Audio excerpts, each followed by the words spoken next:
আলহামদুলিল্লাহ, আল্লাহ রাব্বুল আলামিন আমাদেরকে জান্নাতের বাগানে বসার তৌফিক দান করেছেন।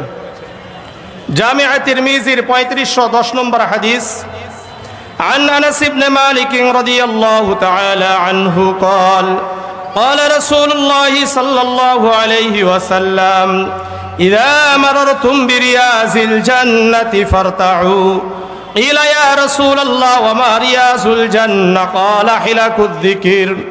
আনাস ইবনে মালিক রাদিয়াল্লাহু তাআলা আনহু বর্ণনা করেন, আল্লাহর রাসূল সাল্লাল্লাহু আলাইহি ওয়াসাল্লাম বলেন, হে আমার সাহাবারা, যখন তোমরা জান্নাতের বাগান দেখবে, জান্নাতের বাগান দিয়ে অতিক্রম করবে, ওই জান্নাতের বাগানে অধিক সময় অবস্থান করো, ওই জান্নাতের বাগান থেকে পাকা পাকা ফল গ্রহণ করো।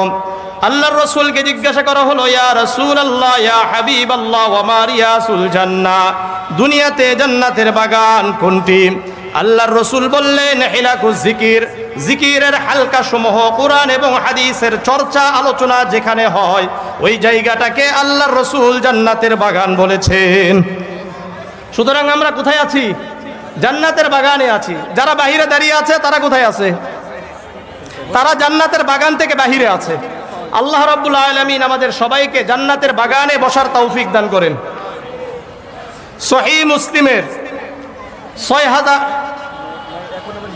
6748 নম্বর হাদিস, عن أبي هريرة وأبي سعيد الخدري رضي الله تعالى عنهما أنهما شهدا على النبي صلى الله عليه وسلم قال لا يقعد قوم يذكرون الله إلا حفتهم الملائكة وغشيتهم الرحمة ونزلت عليهم السكينة وذكرهم الله في من عنده। আবু হুরায়রা এবং আবু সাঈদ দুইজন বিখ্যাত সাহাবী সাক্ষ্য প্রদান করেন, আল্লাহর রাসূল সাল্লাল্লাহু আলাইহি ওয়াসাল্লাম বলেন, যারা একমাত্র আল্লাহ তাআলাকে পাওয়ার জন্য একত্রিত হলো, অন্য কোনো উদ্দেশ্য থাকে না, আল্লাহ রাব্বুল আলামিন তাদেরকে 4টি পুরস্কার দান করবেন। 1 নম্বর, ইল্লা হাফাতহুমুল মালাইকা, যতক্ষণ পর্যন্ত আমরা বসে থাকবো আল্লাহ তাআলার ফেরেশতারা আমাদেরকে বেষ্টন করে রাখবেন। 2 নম্বর, ওয়াশিয়াতুহুমুর রাহমাহ, আল্লাহ তাআলা রহমত ঢেকে রাখবেন। 3 নম্বর, ওয়ানাযালাত আলাইহিমুস সাকিনাহ, আল্লাহ তাআলার শান্তি, আল্লাহ তাআলার সাকিনা অবতীর্ণ হতে থাকবে। 4 নম্বর, ওয়াযাকারাহুমুল্লাহু ফী মান ইনদা, আল্লাহ রাব্বুল আলামিন আমাদেরকে নিয়ে ফেরেশতাদের মাজলিসে গর্ব করতে থাকেন। আরেকটা হাদিস শুনেন, মুসনাদে আহমদের 12453 নম্বর হাদিস, عن أنس بن مالك رضي الله تعالى عنه قال قال رسول الله صلى الله عليه وسلم ما من قوم اجتمعوا يذكرون الله। আনাস ইবনে মালিক রাদিয়াল্লাহু তাআলা আনহু বর্ণনা করেন, আল্লাহর রাসূল সাল্লাল্লাহু আলাইহি ওয়াসাল্লাম বলেন, মা মিন কওমিন ইজতামিউ ইয়াযকুরুনাল্লাহ, যারা একমাত্র আল্লাহ তাআলাকে খুশি করার জন্য, আল্লাহ তাআলাকে স্মরণ করার জন্য একত্রিত হলো, লা ইউরিদুনা বিযালিকা ইল্লা ওয়াজহাহু, আল্লাহর সন্তুষ্টি ছাড়া অন্য কোনো উদ্দেশ্য থাকে না, ইল্লা নাদাহুম মুনাদিম মিনাস সামাই, আসমান থেকে একজন ঘোষণাকারী ঘোষণা করতে থাকে, আনকুমু মাগফুরাল লাকুম, তোমরা ওই মাজলিসকে শেষ করে এমন ভাবে প্রত্যাবর্তন করবে, আল্লাহ রাব্বুল আলামিন তোমাদের গুনাহগুলোকে ক্ষমা করে দিবেন। ওয়াকাদ বুদ্দিলাস সাইয়্যাতুকুম হাসানাত, তোমাদের গুনাহগুলো নেকি দ্বারা পরিবর্তন করে দিবেন। আমাদের এখানে সুবহানাল্লাহ কম মনে হয়। সুবহানাল্লাহ, এক একটা সুবহানাল্লাহ, আলহামদুলিল্লাহ, লা ইলাহা ইল্লাল্লাহ, আল্লাহু আকবারের বিনিময়ে আল্লাহ তাআলা জান্নাতে একটি করে চারা গাছ লাগিয়ে দেন। আপনারা সুবহানাল্লাহ বলেন না? জামিআ তিরমিজির 3462 নম্বর হাদিস, عن عبد الله بن مسعود رضي الله تعالى عنه قال قال رسول الله صلى الله عليه وسلم لقيت إبراهيم ليلة أسري بي। আব্দুল্লাহ ইবনে মাসউদ রাদিয়াল্লাহু তাআলা আনহু বর্ণনা করেন, আল্লাহর রাসূল সাল্লাল্লাহু আলাইহি ওয়াসাল্লাম বলেন, মেরাজের রাত্রিতে সপ্তম আসমানে বাইতুল মামুরের কাছে ইব্রাহিম আলাইহিস সালাতু ওয়াস সালামের সাথে আমার সাক্ষাৎ হয়ে গেল। কোথায়? বাইতুল মামুরে। এখন আপনারা বলবেন যে এই হাদিসে বাইতুল মামুরে যে উনি আছেন, উনি যে আছেন এটা পাইলেন কোথায়? সহিহ মুসলিমের 300 নম্বর হাদিস।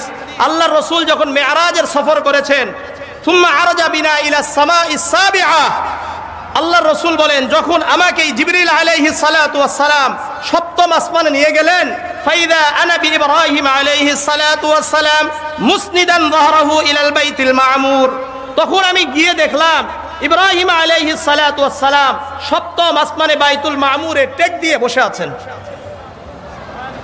বাইতুল মামুর কোনটা? ইযা হুয়া ইয়াদখুলুহু কুল্লা ইয়াউমিন ৭০,০০০ মালাকিন, যেখানে প্রতিদিন ৭০,০০০ ফেরেশতা প্রবেশ করে তওয়াফ করে। লা ইয়াউদুনা ইলাইহি, যারা একবার তওয়াফ করেছে আর তারা কোনোদিন সুযোগ পাবে না। তো যখন ইব্রাহিম আলাইহিস সালাতু ওয়াস সালামের সাথে রাসূলুল্লাহর সাক্ষাৎ হয়ে গেল, ইব্রাহিম আলাইহিস সালাতু ওয়াস সালাম বললেন, ইয়া মুহাম্মদ আকরি উম্মাতাকা মিন্নিস সালাম, হে মুহাম্মদ আপনি আমার পক্ষ থেকে আপনার উম্মতকে সালাম পৌঁছায়া দেন। ওয়া আখবিরহুম আন্নাল জান্নাতা তাইয়্যিবাতুত তুরবাতি, আর আপনার উম্মতকে এই সুসংবাদ দিয়ে দেন জান্নাতের যেই জমিন হবে এটা সুগন্ধিময়। জান্নাতের ভূমিটা কি? সুগন্ধিযুক্ত। ওয়া আজমাতুল মাই, জান্নাতের পানি হলো সুমিষ্ট। ওয়া আন্নাহা কিআন, জান্নাতের ভূমি উর্বর। ওয়া আন্না গিরাসাহা সুবহানাল্লাহ আলহামদুলিল্লাহ লা ইলাহা ইল্লাল্লাহ আল্লাহু আকবার। আপনার উম্মতকে বলে দেন যদি তারা জান্নাতে গাছগাছালি চায়, ফলমূল চায়, তারা যেন সুবহানাল্লাহ বলে। যখন আপনার উম্মত সুবহানাল্লাহ বলবে জান্নাতে একটি চারা গাছ লেগে যাবে। আবার যখন বলবে আলহামদুলিল্লাহ, সঙ্গে সঙ্গে জান্নাতে আরেকটা চারা গাছ লেগে যাবে। যখন বলবে লা ইলাহা ইল্লাল্লাহ, আরেকটা গাছ লেগে যাবে। আবার যখন বলবে আল্লাহু আকবার, সঙ্গে সঙ্গে জান্নাতে একটি চারা গাছ লেগে যাবে। তাহলে বলবেন তো ইনশাআল্লাহ?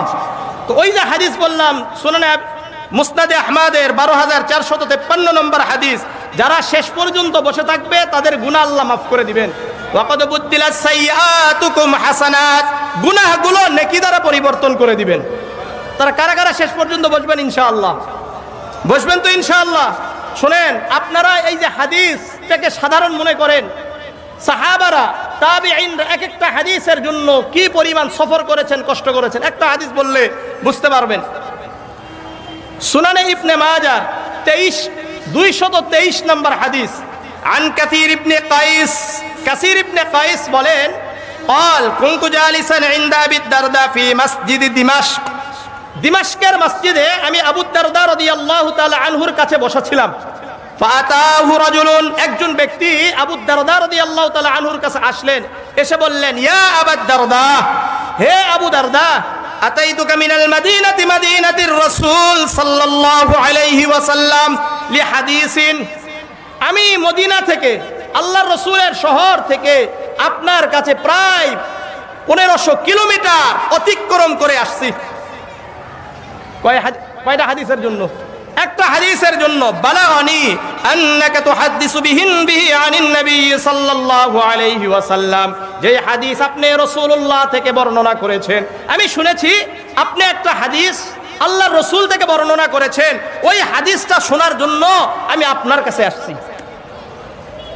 তখন আবু দারদা রাদিয়াল্লাহু তাআলা আনহু তাকে দুটো প্রশ্ন করলেন, যা বিকা তিজারাতুন, তুমি কি এখানে ব্যবসায়ীর উদ্দেশ্যে আসার পরে মনে করলা যে আবু দারদার কাছ থেকে একটা হাদিস শুনে আসি? আসছো কিসের উদ্দেশ্যে?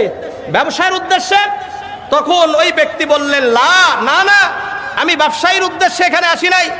ওয়ালা যা বিকা গায়রুহু, আবার আবু দারদা রাদিয়াল্লাহু তাআলা আনহু বললেন, এই শোনো, তুমি কি অন্য কোনো উদ্দেশ্য আসছো?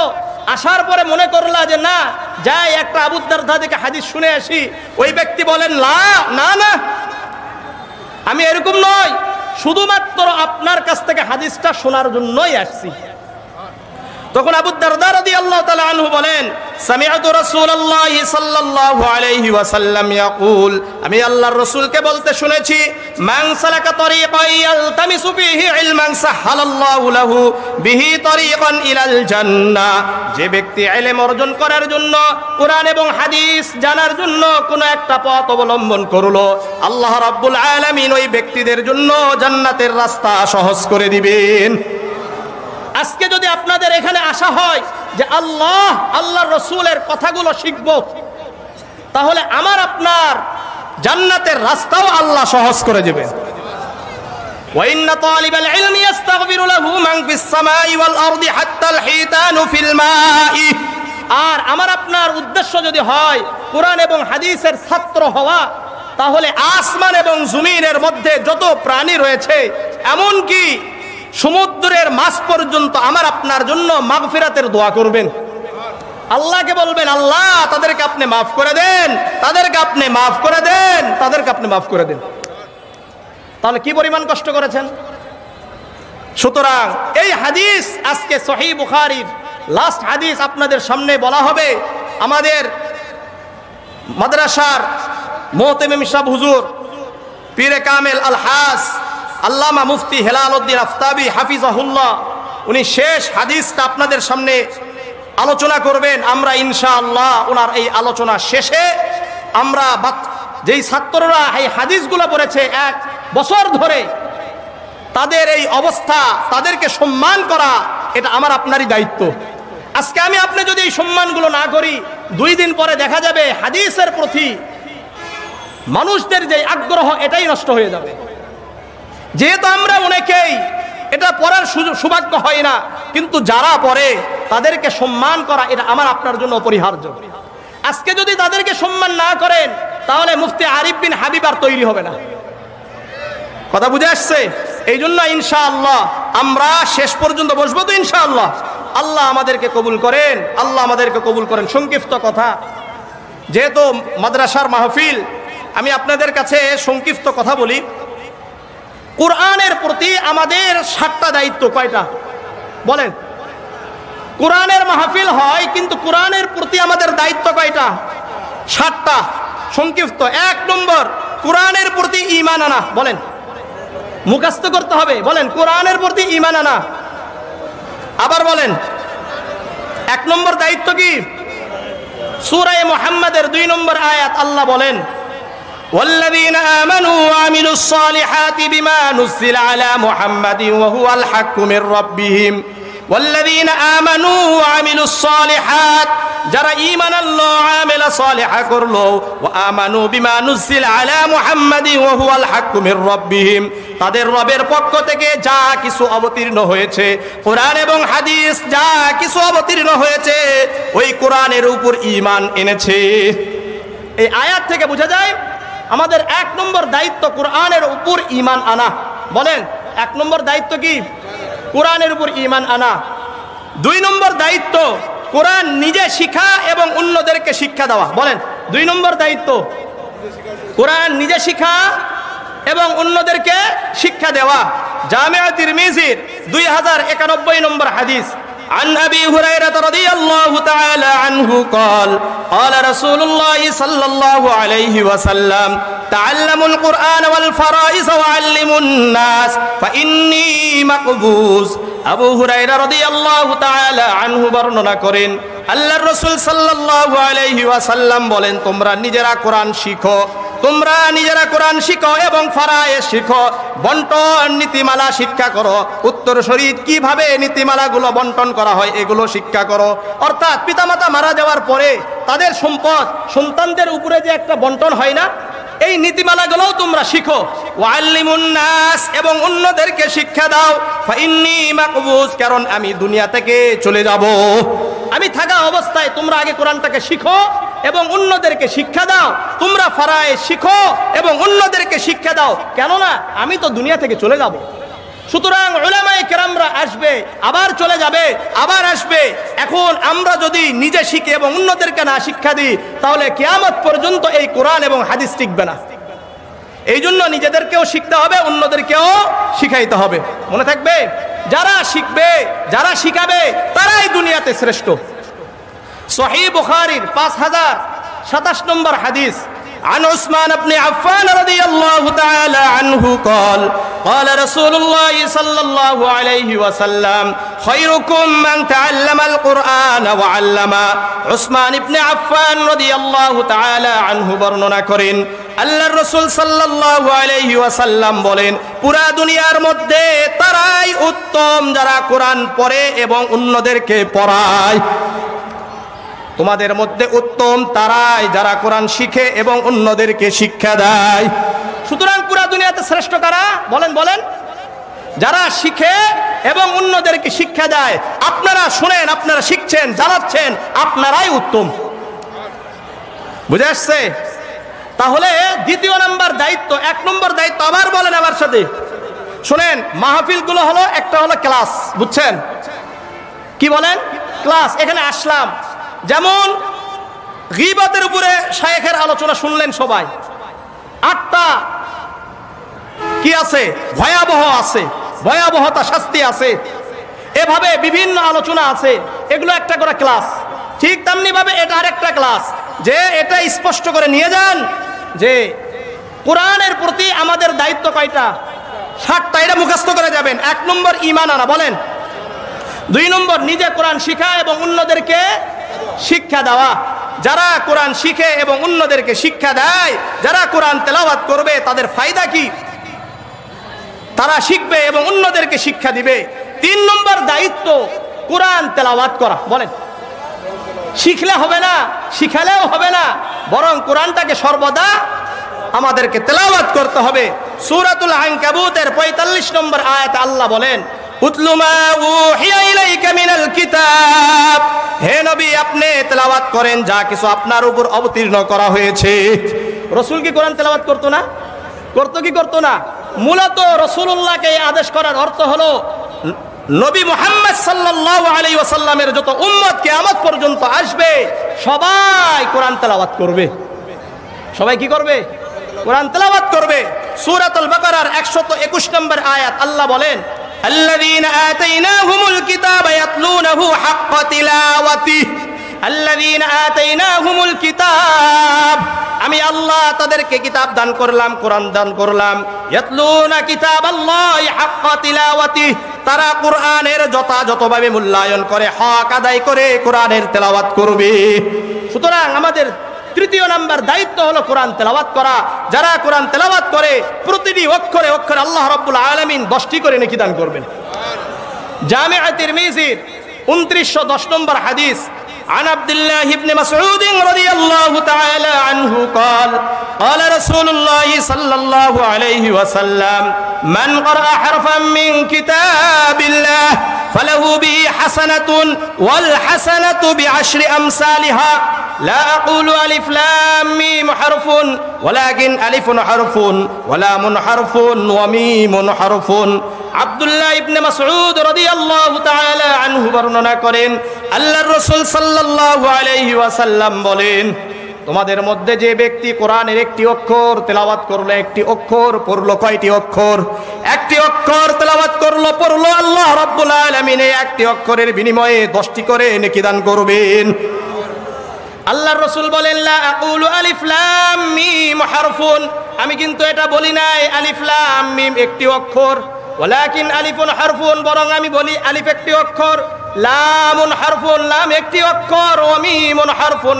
মিম একটি অক্ষর সুতরাং আলিফ লাম মিম পড়ার সঙ্গে সঙ্গে আল্লাহ রাব্বুল আলামিন আমাদের আমলনামায় 30টি নেকি দান করেন কত নেকি 30টি নেকি দেখেন এই হাদিস থেকে আরেকটা মেসেজ আছে আরেকটা বিষয় আছে সেটা হলো আলিফ লাম মিম এগুলো কি আল হুরুফুল মুকাত্তাআত মানে বিচ্ছিন্ন হরফ যেগুলোর অর্থ আল্লাহ আল্লাহর রাসূল ছাড়া আর কেউ জানে না আল্লাহর রাসূল এই 3টি অক্ষর আলিফ লাম মিম বলার অর্থ হলো আল্লাহর রাসূল এটা বুঝাইতে চেয়েছেন যেহেতু তোমরা এটার অর্থ কিয়ামত পর্যন্ত কোনো উম্মত জানতে পারবে না সুতরাং বোঝা যায় কোরআন বুঝে পড়লেও সওয়াব না বুঝে পড়লেও সওয়াব কোরআন বুঝে পড়লেও সওয়াব না বুঝে পড়লেও সওয়াব কিন্তু কোরআনের পূর্ণাঙ্গ হক তখনই হবে যখন কোরআনকে শুদ্ধ করে তেলাওয়াত করব এবং কোরআনের অর্থগুলো বুঝব এর অর্থ আবার এটা নয় যে কোরআনকে বোঝার চেষ্টা করব না কিন্তু সবাই তো আর বুঝতে পারবে না, কিন্তু যদি তেলাওয়াত করে আল্লাহ রাব্বুল আলামিন নেকি দান করবেন। বুঝে আসছে কথা? বুঝেন তো নাকি? কারা কারা বুঝেন? সবাই? আল্লাহ বুঝার তৌফিক দান করেন, আল্লাহ বুঝার তৌফিক দান করেন, আল্লাহ বুঝার তৌফিক দান করেন। এই কোরআন পড়লে, এই কোরআনের উপর যদি আমরা আমল করি, আল্লাহ রাব্বুল আলামিন দুনিয়াতে আমাদেরকে শ্রেষ্ঠত্ব দান করবেন, সম্মানিত করবেন।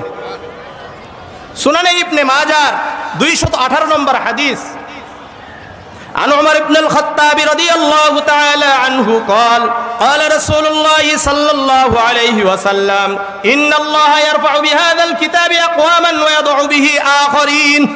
উমর ইবনুল খাত্তাব রাদিয়াল্লাহু তাআলা আনহু বর্ণনা করেন, আল্লাহর রাসূল সাল্লাল্লাহু আলাইহি ওয়াসাল্লাম বলেন, নিশ্চয় এই কোরআনের কারণে অনেক মানুষদেরকে, অনেক সম্প্রদায়কে আল্লাহ তাআলা সম্মানিত করেছেন। সম্মান কিসের কারণে? কোরআনের কারণে।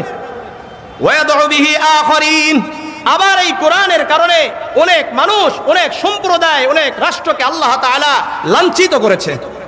যারা কোরআন পড়ে, কোরআনের উপর আমল করে, কোরআনের পক্ষে কথা বলে, আল্লাহ তাআলা তাদেরকে কোরআনের কারণে সম্মানিত করবেন। আর যারা কোরআনের বিপক্ষে চলবে, আল্লাহ তাআলা এই কোরআনের কারণে তাদেরকে লাঞ্ছিত করবেন। সুতরাং কোরআন পড়বো তো ইনশাআল্লাহ। আর যেই সমস্ত বাবা মারা তাদের সন্তানদেরকে কোরআন পড়াবেন, তাদের জন্য একটা হাদিস বলি। আর যেই সমস্ত আত্মীয় স্বজনরা কোনো একজন ব্যক্তিকে, কোনো একটা ছেলেকে হাফেজ বানাবেন, তাদের জন্য একটা হাদিস। সুনানে আবি দাউদের 1453 নম্বর হাদিস, عن سالم بن معاذ الجهني رضي الله تعالى عنه قال قال رسول الله صلى الله عليه وسلم من قرأ القرآن وعمل بما فيه ألبس والداه تاجا يوم القيامة। মুআয আল জুহানী রাদিয়াল্লাহু তাআলা আনহু বর্ণনা করেন, আল্লাহর রাসূল সাল্লাল্লাহু আলাইহি ওয়াসাল্লাম বলেন, যে ব্যক্তি কোরআন পড়লো, কোরআনের উপর আমল করলো, যে একটা ছেলে হাফেজ হলো, এর উপর আবার আমল করলো, উলবিসা ওয়ালিদাহু তাজান ইয়াউমাল কিয়ামাহ, কিয়ামতের ময়দানে ওই হাফেজে কোরআনের পিতা মাতার মাথায় মুকুট পরিধান করাবে। কেমন মুকুট? নূরের মুকুট, আলোর মুকুট। বলেন সুবহানাল্লাহ। যাওউহু আহসানু মিন যাওই শামসি ফি বুয়ুতিদ দুনিয়া লাউ কানাত ফীকুম ফামা যান্নুকুম বিল্লাযী আমিলা বিহাযা। আল্লাহর রাসূল বলেন, এই যে মুকুটটা পরিধান করাবেন, এই মুকুটের আলোটা কেমন হবে? সূর্যের আলো থেকেও বেশি, সূর্যের আলো থেকেও বেশি হবে।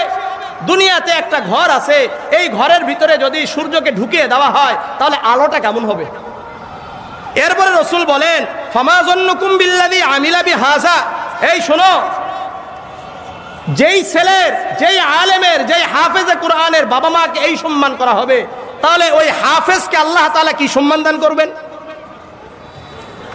আর যারা আমরা আত্মীয় স্বজন আছি, একটা ছেলে পড়াশোনা করতে পারে না, হাফেজ বানানোর চেষ্টা করছি, তাদের জন্য একটা হাদিস শুনেন।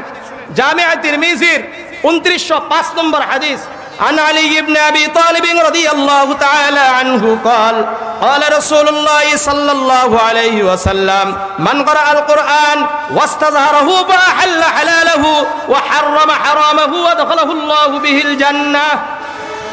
আলী ইবনে আবি তালিব রাদিয়াল্লাহু তাআলা আনহু বর্ণনা করেন, আল্লাহর রাসূল সাল্লাল্লাহু আলাইহি ওয়াসাল্লাম বলেন, যে ছেলেটা কোরআন পড়লো, কোরআনের হাফেজ হলো, কোরআন পড়েছে, কোরআনের হাফেজ হয়েছে, ফাহাল্লা হালালাহু ওয়া হাররামা হারামাহু, কোরআন যেটাকে হালাল বলে সেটাকে হালাল জেনেছে, ওয়া হাররামা হারামাহু, কোরআন যেটাকে হারাম বলেছে সেটাকে হারাম বলে সেটাকে ত্যাগ করেছে, সেটাকে ছেড়ে দিয়েছে। বুঝে আসছে?